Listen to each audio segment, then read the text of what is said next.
Xoş gördük, hörmətli izləyicilər. Sizə iyun ayının 3-nə olan hava haqqında məlumatı təqdim edirik.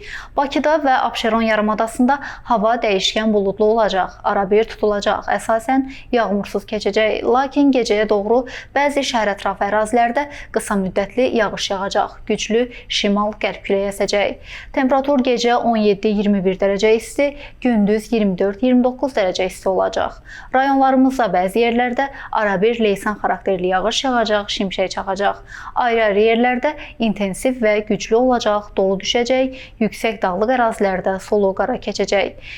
Gecə və səhər bəzi yerlərdə zəif duman müşahidə ediləcək. Qərb küləyi ayrı-ayrı yerlərdə arabir güclənəcək. Temperatur gecə 16-20 dərəcə, gündüz 23-28 dərəcə isti, dağlarda gecə 5-10 dərəcə isti, gündüz 13-18 dərəcə isti olacaq. Belə dəyərli izləyicilər, bizdən bugünlük bu qədər. Görüşənədək.